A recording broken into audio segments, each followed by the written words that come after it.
Hello Uttarakhand वासियों, कैसे हैं आप लोग। तो लीजिए, आपके कहने पर लेकर आया हूँ टॉप 15 उत्तराखंड बोर्ड में पूछे जाने वाले क्वेश्चन जो आपके 2024 एग्जाम के लिए इंपॉर्टेंट होने वाला है। और साथ में तैयार कर लो इन क्वेश्चंस को, क्योंकि ये क्वेश्चंस पूछे जाने वाले आपके 5 नंबर में। और आप सबको पता है 5 नंबर वाले आपके एग्जाम में कितने क्वेश्चन आते हैं, 6 क्वेश्चन होते हैं। तो 15 क्वेश्चन करेंगे तो इसमें से 6 के 6 क्वेश्चन हो सकता है आपके एग्जाम में आ जाए। आपकी एग्जाम परफेक्टली आसान अच्छे से। इसके अलावा शॉर्ट क्वेश्चन एमसीक्यूज उनके बारे में भी मैं बताऊंगा। वेट कीजिए, एक एक करके सब कुछ आपको मिलेगा। चलिए शुरुआत करते हैं 15 टॉप क्वेश्चन। लेकिन खाली क्वेश्चन ही नहीं है बेटा, क्योंकि ध्यान से पढ़ना है, आंसर भी होगा कि आपको एग्जाम में क्या लिखना है, ताकि 5 में से सामने वाला 5 नंबर देने के लिए मजबूर हो जाए। एक नंबर भी नहीं कटना चाहिए, क्योंकि आपको मैं डायग्राम के साथ, फ्लो चार्ट के साथ हर एक चीज़ दे रहा हूँ। तो नोट करके रख लेना। डाउट होता है तो कमेंट बॉक्स में बताना जरूर, सर इस क्वेश्चन में ये डाउट हो रहा है। आपके कमेंट का इंतजार रहेगा, डाउट का इंतजार रहेगा, क्योंकि डाउट को सॉल्व करने में बड़ा मजा आता है। शुरुआत करते हैं क्वेश्चन नंबर 1 की। पहला question most and most important है। मुझे लगता है कि इस बार ये 120% आपके एग्जाम में फंसने वाला है। पूर्ण प्रतियोगिता में संतुलन कीमत का निर्धारण की व्याख्या कीजिए। ये इस क्वेश्चन को दूसरे तरीके से बोला जाता है कि पूर्ण प्रतियोगिता में संतुलन कीमत का निर्धारण किस प्रकार से होता है, बाजार संतुलन किसे कहते हैं, चित्र सहित व्याख्या कीजिए। पूर्ण प्रतियोगिता में साम्य कीमत का निर्धारण किस प्रकार से होता है, सचित्र बताइए। कई प्रकार से एक ही क्वेश्चन को पूछा जाता है। संतुलन कीमत, साम्य कीमत, बाजार संतुलन, बेटा सब कुछ एक ही चीज है, घबराना नहीं है। आंसर आपके सामने, थोड़ा सा लेंदी है, आप चाहो तो थोड़ा छोटा करके लिखो, कोई दिक्कत नहीं, लेकिन ऐसा ही लिखना। प्रोफेसर मार्शल का कॉन्सेप्ट है। देखिए आपके सामने क्वेश्चन है, मैं थोड़ा सा एक्सप्लेन करता हूं। प्रोफेसर मार्शल ने कहा था कि पूर्ण प्रतियोगिता में वस्तु की कीमत का निर्धारण वस्तु की मांग और पूर्ति पक्ष के द्वारा होता है। लिखा हुआ है तो मैं इसलिए एक्सप्लेन कर रहा हूं, ध्यान रखना।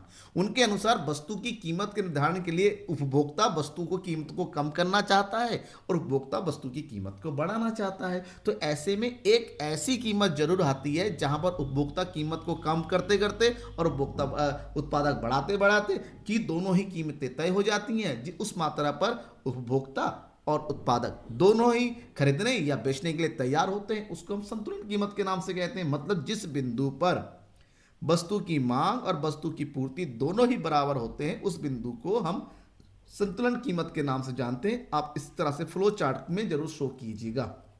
अब बात आते हैं सचित्र वर्णन करने की। चित्र वर्णन करने के लिए आपको बनाना पड़ेगा एक टेबल, जहां पर वस्तु की होगी कीमत। बढ़ती हुई कीमत पर वस्तु की मांग हमेशा कम होती चली जाती है। मांग का नियम यही कहता है कि वस्तु की कीमत बढ़ने पर मांग कम होती है।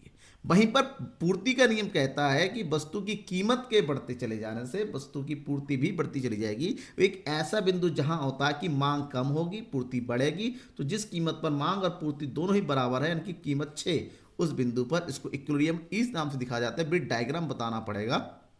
तो यहां पर हो गया मांग वक्र, ये हो गया पूर्ति वक्र, दोनों इस बिंदु पर बराबर हो रहे हैं। बिंदु ई पर जो कीमत है 6 रुपए, वही संतुलन कीमत के नाम से जानते हैं। लास्ट में इस डायग्राम को थोड़ा सा एक लाइन में, 2 लाइन में एक्सप्लेन कर दो, आपका आंसर कंप्लीट हो गया। बंदा आपको 5 में से 5 नंबर ही देगा, एक नंबर भी नहीं कट पाएगा, लेकिन शर्त है राइटिंग अच्छी होनी चाहिए।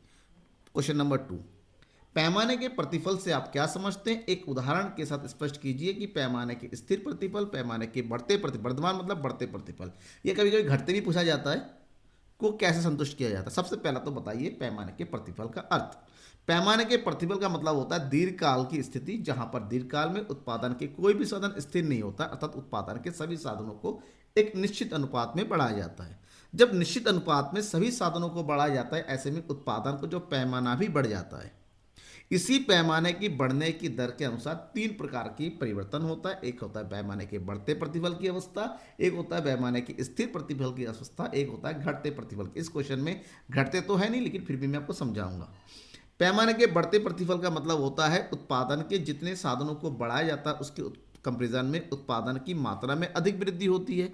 ऐसे में जब साधनों की तुलना में उत्पादन की मात्रा में अधिक वृद्धि होती है, तो आपको यहाँ पर ये देखिएगा कि उत्पादन की में अधिक वृद्धि को यहाँ पर धीरे धीरे बताया जा रहा है, 100 से 200, 200 300, 300 से 400। जबकि पैमाने का स्थिर प्रतिफल ये बताता है कि उत्पादन के में होने के साधनों में जो वृद्धि होती है, उसी तुलना में उत्पादन की मात्रा में भी वृद्धि होती है, यानी कि यहाँ पर उत्पादन के साधन की तुलना में उसकी मात्रा समान रहती है। ऐसे में यहाँ पर चित्र में भी जो उत्पादन की मात्रा के बीच में एक समान गैप नजर आएगा आपको। इसी की जगह अगर हम पॉइंट सी की बात करते हैं, उत्पादन के घटते प्रतिफल का मतलब, इसका मतलब यहाँ पर ये हुआ कि जितने साधनों में वृद्धि की जाती है उसकी तुलना में उत्पादन की मात्रा में कम वृद्धि होती है, उसको पैमाने के घटते प्रतिफल की अवस्था कहा जाता है। क्वेश्चन नंबर 3, समग्र मांग से आप क्या समझते हैं? समग्र मांग को सामूहिक मांग भी कहेंगे, समग्र मांग को कुल मांग भी कहेंगे, इंग्लिश में बोलते हैं एग्रीगेट डिमांड, शॉर्टकट में बोलते हैं एडी। समग्र मांग के विभिन्न घटकों की भी समझना। समग्र मांग का मतलब होता है एक अर्थव्यवस्था में जितने भी नागरिक रहते हैं सभी नागरिकों के द्वारा वस्तु और सेवाओं की, देखिए वस्तु और सेवाओं की संपूर्ण मांग को कहते हैं। मतलब लोग अपनी आवश्यकता के लिए जितने भी व्यय करते हैं सभी व्ययों का योग यहाँ पर समग्र मांग होता है। जो व्यय दो प्रकार में होता है, एक होता है अपनी आवश्यकता की पूर्ति के लिए किया गया व्यय, उपभोग व्यय, और दूसरा होता है उत्पादन की पूरा करने के लिए किया गया व्यय, विनियोग व्यय। ऐसे में समग्र मांग बराबर होता है सी प्लस आई, यानी कि उपभोग, और उपभोग निर्भर करता है आय के ऊपर। निवेश अर्थव्यवस्था में समान रहता है, ऐसे में आय और विनियोग का टोटल सामूहिक मांग होता है। इसको चित्र के साथ समझाना है तो यहाँ पर हो गया चित्र, एक तरफ आय बढ़ती चली जा रही है तो आपके उपभोग में भी वृद्धि होगी। विनियोग अर्थव्यवस्था में समान रहता है, ऐसे में विनियोग वक्र हमेशा एक्स एक्सिस के समान रहता है, समानांतर रहता है, और उपभोग ऊपर की ओर चढ़ता होता है। दोनों का टोटल जो होता है एग्रीगेट डिमांड होता है ऊपर वाला, और उपभोग और कुल मांग के बीच में एक समानांतर दूरी बनी रहती है, क्योंकि इनके बीच का जो अंतर होता है वो किसके कारण होता है? निवेश के कारण होता है, जो कि अर्थव्यवस्था में हमेशा समान रहता है। ठीक है, अब आय वृद्धि होगी तो उपभोग में वृद्धि होगी, ऐसे में सामूहिक मांग में भी वृद्धि होती थी। पहले सामूहिक मांग जो है आय की तुलना में ज्यादा होता है, लेकिन धीरे धीरे से आय में वृद्धि होती चली जाती है, सामूहिक मांग कम होती चली जाती है। ठीक है, यहाँ पर देखिए 80 में 80 दोनों बराबर है जितना है, वहीं पर आय 100 और सामूहिक व्यय, क्योंकि आय की तुलना में हम ये मान के चलते हैं व्यय थोड़ा सा कम तेजी से भागता है।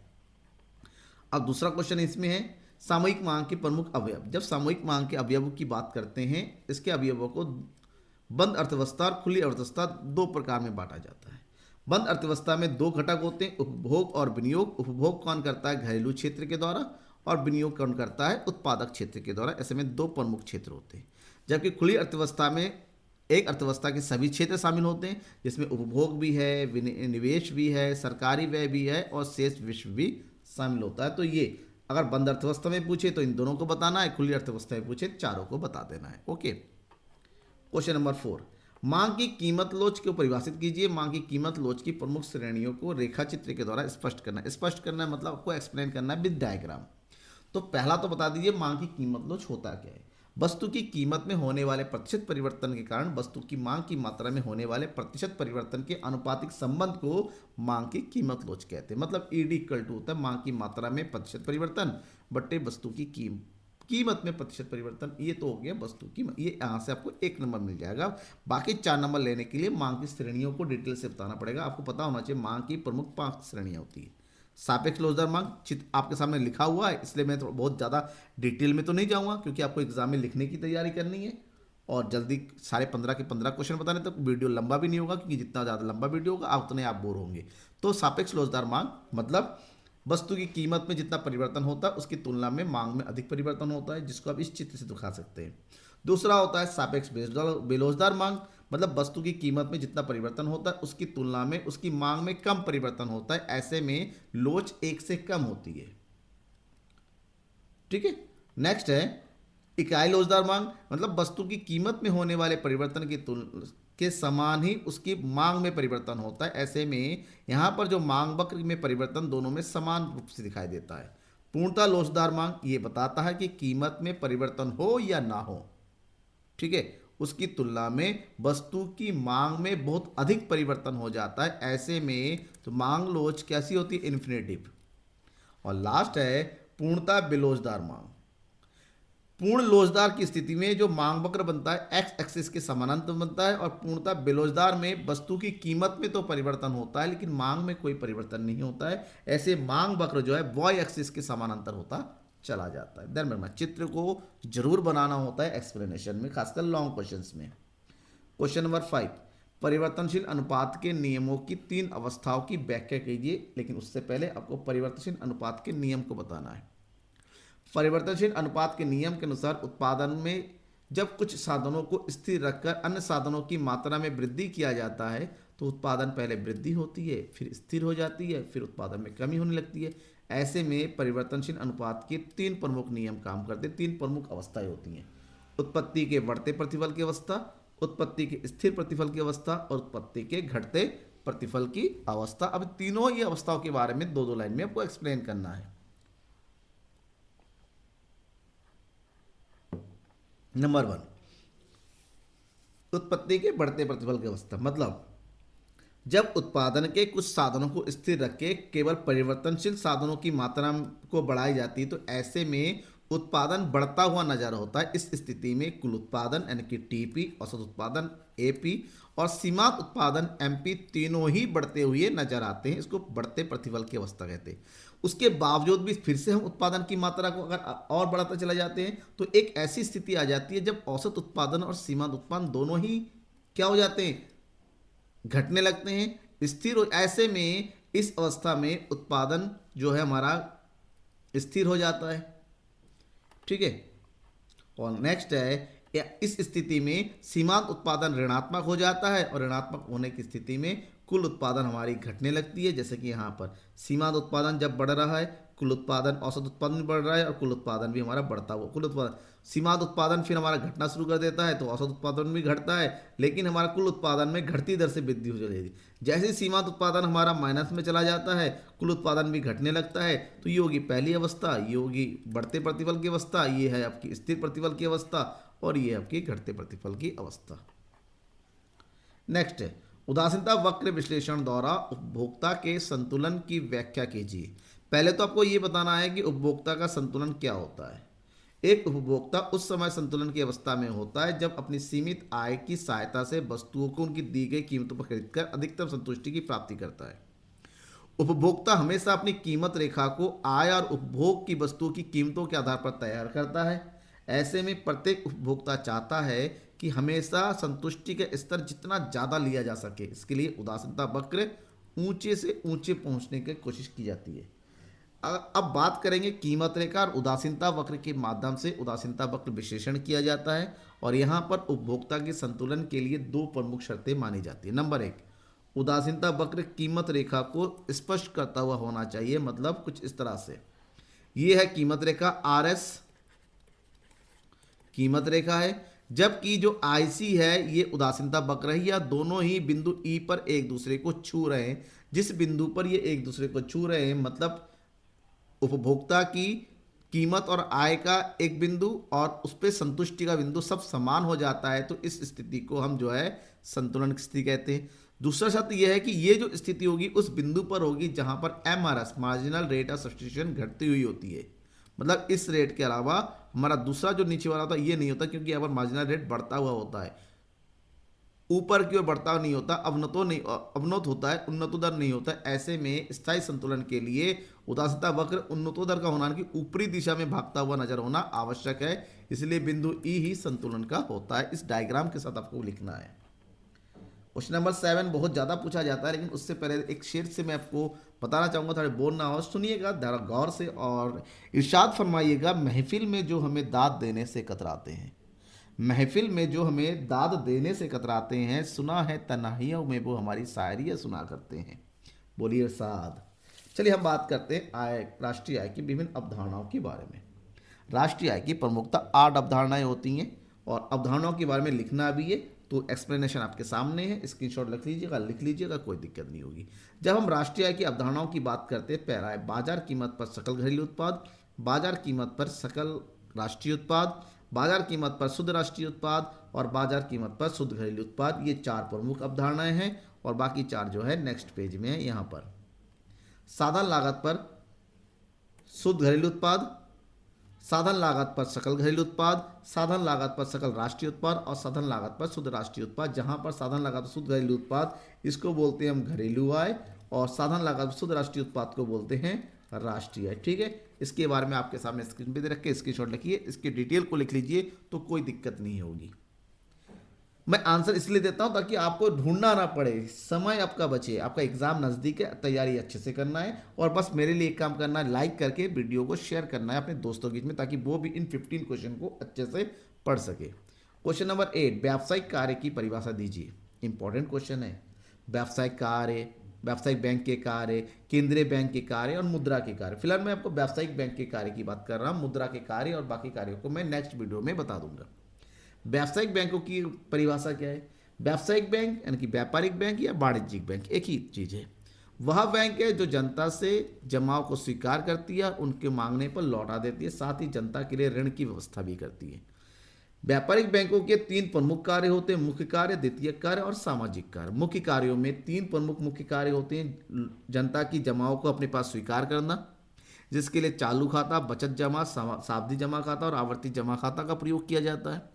इसके अलावा दूसरा कार्य होता है ऋण देना, अपने ग्राहकों के मांगने पर, ग्राहकों की आवश्यकता पड़ने पर उनको ऋण दिया जाता है। और ऋण भी कई प्रकार का होता है, नगद साख होता है, अधिविकर्ष के रूप में, ऋण या अग्रिम के रूप में, विनिमय पत्रों की कटौती के रूप में दिया जा सकता है। इसके अलावा व्यापारिक बैंक का तीसरा सबसे महत्वपूर्ण कार्य होता है साख का निर्माण करना।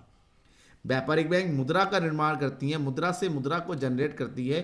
किसके माध्यम से? उसके पास जो जमा, प्राथमिक जमा होती है उसके माध्यम से। कैसे होता है इसको मैं जरूर बताऊंगा, कमेंट बॉक्स में अगर डाउट होता है तो जरूर पूछिएगा। व्यापारिक बैंक के गौण कार्य की बात करते हैं। गौण कार्य को 2 कैटेगरी में बांटा जाता है। एक एजेंट रूप में किया जाने वाला कार्य, यानी कि विभिन्न मदों का एकत्रीकरण, भुगतान करना, अपने ग्राहकों के आदेश पर प्रतिभूतियों की खरीद एवं बिक्री करना, धन का प्रेषण करना, ग्राहकों के लिए ट्रस्टी एवं प्रबंधन का कार्य करना, विदेशी मुद्रा के क्रय विक्रय करना। इसके लिए व्यापारिक बैंक अपने ग्राहकों से विशेष रूप से कमीशन की प्राप्ति करती है। लेकिन कुछ कार्य ऐसे होते हैं सामान्य रूप से सभी ग्राहकों के लिए एक जैसी सुविधा होती है, जैसे लॉकर सुविधा प्रदान करना, एटीएम कार्ड देना, व्यापारिक सूचनाओं का एवं आंकड़ों का एकत्रित करना, ये सब व्यापारिक बैंकों के सामान्य उपयोग। इसके अलावा व्यापारिक बैंक समाज के विकास के लिए, समाज में विकास रफ्तार को बढ़ाने के लिए भी कार्य करती है, जिसमें अर्थव्यवस्था में पूंजी उत्पादकता में वृद्धि करना, विनियोग को प्रोत्साहन करना और रोजगार का सृजन करना प्रमुखता आता है। यहां तक डाउट है, कोई दिक्कत है जरूर पूछिएगा। गुणक क्या है? 100% गारंटी देता हूं इस साल इस क्वेश्चन को 3 नंबर में या फिर 5 नंबर में जरूर पूछा जाएगा। लिख के रख लीजिए, जरूर पूछा जाएगा। गुणक क्या होता है? गुणक जो है प्रोफेसर कीन्स की आय, उत्पादन, रोजगार का सिद्धांत की महत्वपूर्ण धारणा है, जिसपे कीन्स ने यह कहा किसी भी अर्थव्यवस्था में जब भी निवेश किया जाएगा तो निवेश की तुलना में उस अर्थव्यवस्था में आय में कई गुना अधिक वृद्धि होती है। तो निवेश की तुलना में आय में जितनी अधिक वृद्धि होती है, उस आय में होने वाली वृद्धि को ही क्या कहा जाता है? निवेश गुणक के नाम से जानते हैं। कीन्स ने कहा कि निवेश गुणक के लिए इस फॉर्मूले का प्रयोग किया जाता है, जहां पर डेल्टा वाई आय में होने वाली वृद्धि बट्टे डेल्टा आई मतलब निवेश में की गई वृद्धि होती है। इसी चीज को गणना करने के लिए आपको इस फॉर्मूले का प्रयोग किया जाएगा, के equal to delta Y upon delta I. एक उदाहरण का समझिएगा, यदि अर्थव्यवस्था में किसी समय सरकार अर्थव्यवस्था में 20 करोड़ का निवेश करती है, तो अर्थव्यवस्था में 100 करोड़ की आय की उत्पत्ति होती है। मतलब निवेश गुणक कितना होगा? निवेश गुणक की गणना करने के लिए जितने भी आय में वृद्धि हुई है और जितना निवेश किया गया था, दोनों को भाग कर देंगे, यानी कि 100 को 20 से तो हो गया 5 दिए, 5 ही क्या हो गया? निवेश गुणक होता है। यानी कि अर्थव्यवस्था में 5 गुना अधिक आय की वृद्धि हुई, यही 5 गुना जो है निवेश गुणक के नाम से जाना जाता है। एकाधिकार बाजार की विशेषताओं का वर्णन कीजिए। बाजार के 3 रूप होते हैं, पूर्ण प्रतियोगिता, एकाधिकार और एकाधिकारी प्रतियोगिता, जहां पर आपको एकाधिकार की विशेषताओं के बारे में बताना है। विशेषताओं बताने से पहले ये बता दीजिए एकाधिकार होता क्या है। एक ऐसा बाजार जहां पर किसी एक वस्तु का एक ही विक्रेता होता है और दूसरा उस पूरे बाजार में वस्तु का कोई भी निकट प्रतिस्थापन नहीं होता है। ठीक है ना, ये कल ही लिखा हो गया, सॉरी, यहां पर लिखा जाएगा निकट प्रतिस्थापन, उसकी मिलती जुलती कोई वस्तु होती ही नहीं है। ठीक है, चलिए एक शेर अर्ज कर दिया जाता है। ख्वाहिशों ने ही तो भटकाए हैं जिंदगी के रास्ते, ख्वाहिशों ने तो भटकाए हैं जिंदगी के रास्ते, बना रूह तो उतरी थी जमी पे मंजिल का पता लेकर। चलिए हम बात करते हैं एकाधिकार बाजार की विशेषताओं की। नंबर 1, एकमात्र विक्रेता। इस बाजार में वस्तु का केवल एक ही विक्रेता होता है, उसके अलावा कोई भी नहीं आता है। फर्म और उद्योग दोनों ही एक दूसरे के पर्यायवाची होते हैं, क्योंकि एक ही विक्रेता होता है, विक्रेता ही फर्म, फर्म ही उद्योग होता है। निकटतम स्थानापन्न का अभाव होता है, एक ही वस्तु होती है, उस वस्तु का कोई भी मिलता जुलता बाजार में कोई दूसरी वस्तु होती ही नहीं है। नई फर्में इस बाजार में आ नहीं सकती, पूरी तरह उसका प्रवेश प्रतिबंधित होता है। औसत आय और सीमांत आय वक्र, इस वर्ष में औसत आय सीमांत दोनों ही वक्र नीचे की ओर ढालू होता है, कुछ इस तरह से बनता होता है। ये हो गया एम आर और ये हो गया सॉरी ये हो गया ए आर, दूसरा होता है एम आर। कीमत का निर्धारण, एकाधिकार में वस्तु की कीमत का निर्धारण विक्रेता खुद करता है और इस बाजार में किसी एक निश्चित वस्तु को अलग अलग उपभोक्ताओं को अलग अलग कीमत पर बेचा जा सकता है, जिसको कीमत विभेद के नाम से जानते हैं। पॉइंट्स याद रखना है, पॉइंट्स को याद रखना जरूरी है ताकि आपके मार्क्स अच्छे से मिले। क्वेश्चन नंबर 11, घटती सीमांत उपयोगिता के नियम को बताइए। इसको ह्रासमान उपयोगिता के नियम भी के नाम से भी जाना जाता है। घटती सीमांत उपयोगिता का नियम ये बताता है कि जैसे जैसे किसी वस्तु की उपयोगिता किसी वस्तु की एक समान इकाइयों का प्रयोग बढ़ता चला जाता है, उससे मिलने वाली सीमांत उपयोगिता यानी कि एमयू धीरे धीरे घटती चली जाती है। इस नियम का प्रतिपादन ऑस्ट्रिया के अर्थशास्त्री प्रोफेसर एच गोसेन ने किया था और इसकी व्याख्या जो है प्रोफेसर मार्शल ने किया था। क्योंकि गोसेन ने इस नियम का प्रतिपादन किया था, इसलिए इसको गोसेन के प्रथम नियम के नाम से भी जाना जाता है और प्रोफेसर मार्शल ने एक्सप्लेन किया। क्वेश्चन आ सकता है, घटती सीमांत उपयोगिता के नियम का प्रतिपादन किसने किया? एच गोसेन ने। ठीक है, लेकिन घटती सीमांत उपयोगिता के नियम की सर्वप्रथम व्याख्या किसने किया? तो आंसर होगा प्रोफेसर मार्शल ने। इसके अनुसार अगर अन्य बातें समान रहे तो किसी व्यक्ति के पास किसी वस्तु की मात्रा में वृद्धि होने से जो अतिरिक्त लाभ होता है उस वस्तु की वृद्धि के साथ साथ घटती चली जाती है, यानी कि उपयोगिता की मात्रा में कमी होती चली जाती है। इसी को ही घटती सीमांत उपयोगिता के नियम से जाना जाता है। बात होती है यह नियम कब लागू होता है? नंबर 1, जब उपभोग की जाने वाली सभी इकाइयां गुण और परिणाम में एक जैसी होती हैं, समरूप वस्तुएं होंगी।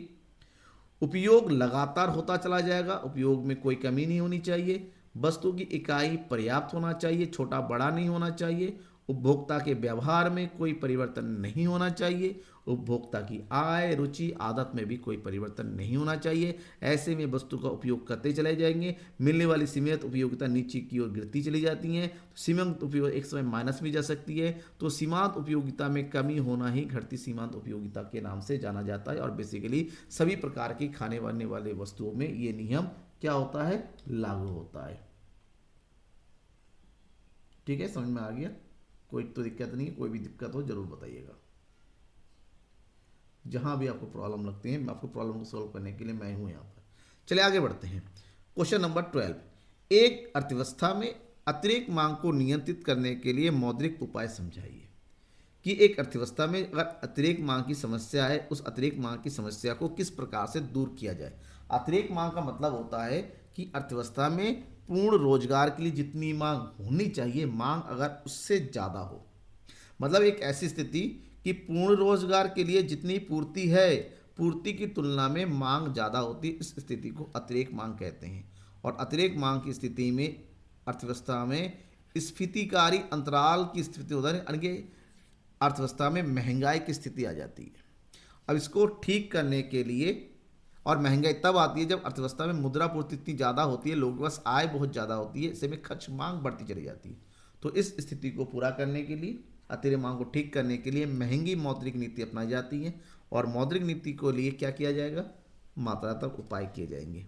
जो बैंक दर होता है उसको वृद्धि की जाती है, जिससे लोन महंगा आ जाएगा, लोग कम ऋण लेंगे, मांग में कमी हो जाएगी और ऐसे में जो महंगाई की समस्या है, स्फीतिकारी अंतराल है, वो कम हो जाएगा। नंबर 2, सरकार खुले बाजार में प्रतिभूतियों को बेचने लगती हैं। जैसे जो लोग हैं, सार्वजनिक संस्थाएं हैं, लोग उन प्रतिभूतियों को क्रय कर लेंगे, लोगों के बस मुद्रा की पूर्ति कम हो जाएगी। नगद नीति अनुपात यानी कि CRR वृद्धि कर दी जाएगी। तरल अनुपात यानी कि SLR को भी बढ़ा दिया जाएगा। दोनों स्थिति में साख का विस्तार कम हो जाएगा, मुद्रा पूर्ति कम होगी। इसके अलावा कुछ गुणात्मक उपाय किए जा सकते हैं, जैसे ऋणों की मार्जिन में वृद्धि की जा सकती है, जैसे में ऋण कम मिलेगा। साख की राशनिंग बढ़ाई जा सकती है। केंद्रीय सरकार साख के संकुचन करने के लिए परामर्श दे सकती है, जिससे जो है अर्थव्यवस्था की अतिरिक्त समस्या की स्थिति है, अतिरिक्त मांग की, उसको कम किया जा सके। क्वेश्चन नंबर 13, लोचशील विनिमय दर प्रणाली के गुण और दोषों को बताइए। लोचशील विनिमय दर क्या होता है, पहले बात तो ये जान लीजिए। लोशील विनिमय प्रणाली, विनिमय दर ऐसी प्रणाली होती है जहां पर विनिमय दर का निर्धारण विदेशी मुद्रा की मांग और पूर्ति के द्वारा की जाती है खुले बाजार में।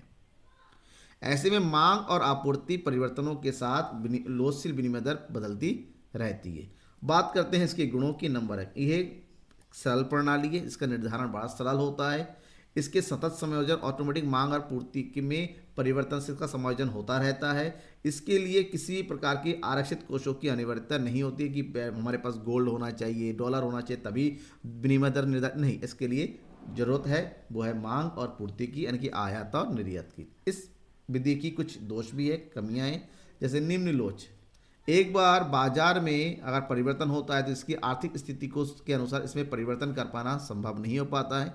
अनिश्चितता उत्पन्न हो जाती है, इससे विदेशी व्यापार जो है प्रभावित होता है, क्योंकि कभी भी ये विनिमय दर ऊपर और नीचे मांग में परिवर्तन के कारण जो है होता रहता है। रिस्क बना रहता है, अंतर्राष्ट्रीय व्यापार में अस्थिरता आती रहती है, जो कि थोड़ा सा इसके लिए कमियां होती हैं। लेकिन वैसे ही देश के विकास के लिए आज में आधुनिक समय में इसी रीति का सबसे ज़्यादा उपयोग हो रहा है। बेटा, सरकारी बजट के उद्देश्यों को संक्षेप में समझाइए। सरकारी बजट के अगर उद्देश्यों की बात करते हैं, इसके कई सारे उद्देश्य, 6-7 उद्योग है, और उसमें से कुछ उद्देश्य आपको अगर 5 नंबर में पूछा जाता है तो 5 या 6 उद्देश्य तो बताना ही पड़ेगा। सबसे पहला, आर्थिक विकास को प्रोत्साहन। सरकारी बजट हमेशा सरकार ये चाहती है देश का आर्थिक विकास हो, उत्पादकता को बढ़ाया जाए। उत्पादकता बढ़ाने के लिए विभिन्न प्रकार की योजनाओं को लाया जाता है। देश का संतुलित क्षेत्रीय विकास हो, जिस राज्य का, जिस क्षेत्र का विकास नहीं होता उसके लिए विशेष प्रकार से व्यवस्था करना सरकार की जिम्मेदारी होती है, और बजट के माध्यम से ये सब किया जाता है। आय और संपत्तियों का पुनर्वितरण। देश में पाई जाने वाली आर्थिक असमानताओं को कम करने के लिए सरकार बजट के माध्यम से विभिन्न उपाय करती हैं, जैसे जिनकी आय अधिक होती है उनका टैक्स बढ़ा देना, जिनकी आय कम होती है उनको टैक्स कम करना, या उनका टैक्स को बिल्कुल कम कर देना, शून्य कर देना। आर्थिक स्थिरता को बनाना, ताकि देश में मंदी और महंगाई की स्थिति से बचा जा सके। रोजगार को बढ़ाना ये सरकार की ही जिम्मेदारी होती है, जो बजट के माध्यम से विभिन्न प्रकार की लोकप्रिय योजनाओं को, रोजगारपरक योजनाओं को लॉन्च करती है और देश में रोजगार के स्तर को बढ़ाया जाता है।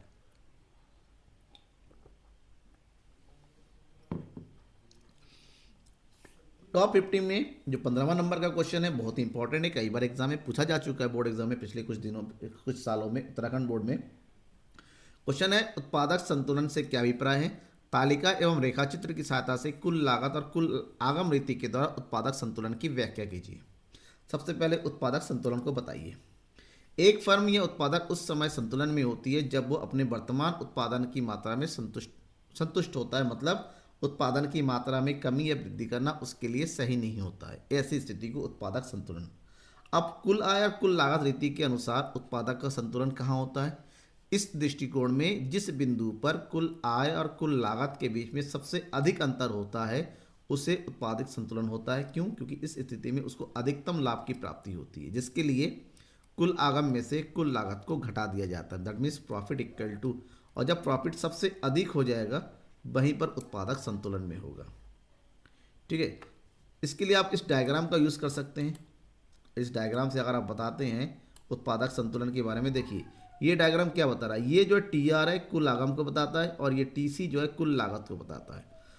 क्योंकि पूर्ण प्रतियोगिता में जो आगम होता है वस्तु की कीमतें समान रहती है, ऐसे में आगम भी एक निश्चित दर से बढ़ता हुआ चला जाता है। ऐसे में ये 45 डिग्री में बिल्कुल स्ट्रेट लाइन में ऊपर बढ़ता है, लेकिन लागत कभी कम कभी ज़्यादा होती रहती हैं। तो ऐसे में लागत उत्पादन के साथ साथ पहले कम होती हैं फिर बढ़ती चली जाती है। तो एक ऐसा बिंदु जहाँ पर आगम और लागत के बीच में सबसे अधिक अंतर बताता है, तो ये बिंदु अधिकतम लाभ का बिंदु होता है, और इसी को उत्पादक संतुलन के नाम से जाना जाता है। जबकि जिस बिंदु पर टीसी और टीआर बराबर होता है उसको समविच्छेद बिंदु के नाम से जाना जाता है। ठीक, समझ में आ गया।